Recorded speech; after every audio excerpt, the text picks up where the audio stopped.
আজি আমি দশমিক ভগ্নাংশৰ বিষয়ে আলোচনা কৰিম অৰ্থাৎ ডেসিমেল ফ্ৰেকশন আমি পাই আহিছো 4 ভাগৰ 3 125 ভাগৰ 4 এইবিলাক কি আছিল সাধাৰণ ভগ্নাংশ একেদৰে 10 ভাগৰ 1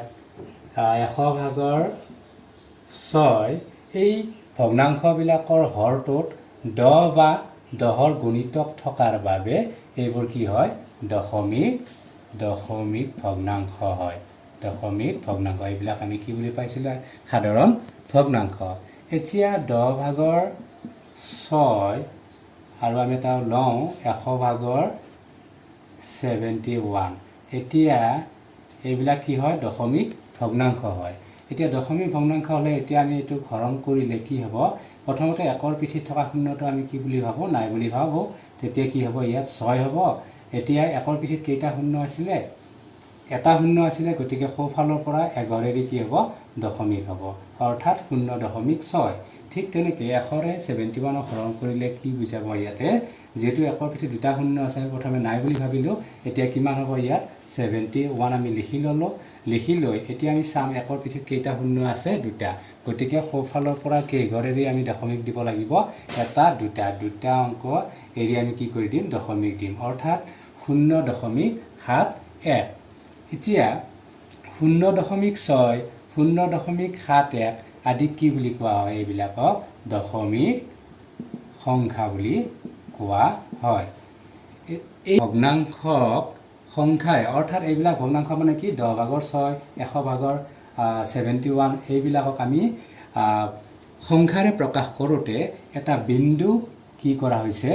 ব্যৱহাৰ কৰি প্ৰকাশ কৰা হৈছে গতিকে এই বিন্দুটোকে কি বুলি কোৱা হয় দশমিক বিন্দু বুলি কোৱা হয় বিস্তৃত ৰূপত প্ৰকাশ কৰিবলৈ চেষ্টা কৰিম দশমিক ভগ্নাংশ বিলাকক এতিয়া উদাহৰণ হিচাপে লৈছো আমি এটা 319.47 এতিয়া ইয়াত কি আছে এই 319 টো কি হয় পূৰ্ণ অংশ কি অংশ পূৰ্ণ অংশ আৰু 0.47 এই অংশটো কি অংশ বুলি কোৱা হয় দশমিক অংশ বুলি কোৱা হয় এতিয়া আমি স্থানীয় মান অনুযায়ী কেনেকৈ লিখিম এইফালে লিখিম কি একক দশক শতক তাই এটো হল দশমিকৰ স্থান তাৰ পিছত আহিব দশমাংশ শতাংশ এতিয়া ইয়াত কি আছে 9 টো কি পূৰ্ণ অংশ 319 পূৰ্ণ অংশটো 9 টো কিহত আছে এককৰ ঘৰত আছে ইয়াৰ 1 টো কিহৰ ঘৰত আছে দশকৰ ঘৰত আছে দশকৰ স্থানত পাতিলো 3 টো শতকৰ ঘৰত আছে 3 টো ইয়াত শতকৰ স্থানত পাতিলো দশমিকৰ স্থান দশমিক তাৰ পিছত 4 টো কিহৰ স্থানত আছে দশমাংশ 4 আৰু 7 টো কিহৰ স্থানত আছে শতাংশ তাৰ মানে 7 শতাংশৰ ঘৰত আমি পাতিলো এতিয়া অংকবোৰৰ স্থানীয় মান অনুযায়ী 3 ৰ স্থানীয় মান কি হ'ব 3 টো এতিয়া আমি চাম কিহৰ ঘৰত আছে একক দশক শতক তাৰ মানে 3 পূৰণ শতক মানে 100 3 পূৰণ 100 তাৰ মানে কিমান হ'ল 300 ঠিক তেনেকৈ একৰ স্থানীয় মান 1 পূৰণ 1 টো কিহৰ অৱস্থানত আছে দশক একক দশক তাৰ মানে 1 দশ কিমান হ'ল 10 গুণ 10 এতিয়া 9 ৰ স্থানীয় মান 9 টো কিহৰ 9 একক তাৰ মানে 9 টো এককৰ ঘৰত আছে 9 পূৰণ 1 9 গুণ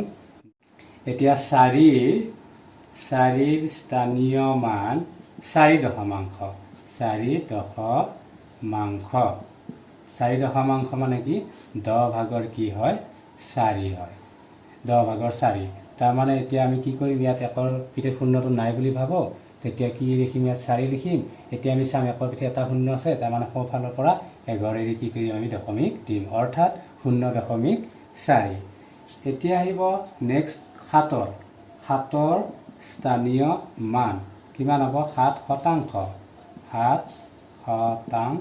7%, তাৰমানে কি 7% মানে 100 ভাগৰ 7। এতিয়া হৰণ কৰিলে কি হ'ব, আগৰ দৰে শূন্য দুটা আমি নাই বুলি ভাবোঁ, তেতিয়া কি হ'ব, ইয়াত 7 হ'ল, 1ৰ পিঠিত কেইটা শূন্য আছিলে, 2টা শূন্য আছিলে, গতিকে সোঁফালৰ পৰা কি ঘৰেদি আমি দশমিক দি 2 ঘৰ 1 2 2 ঘৰেদি কি দিছোঁ, দশমিক দিছোঁ, অৰ্থাৎ 0.07। এতিয়া 319.47, তাৰমানে কি লিখিব পাৰোঁ আমি, 300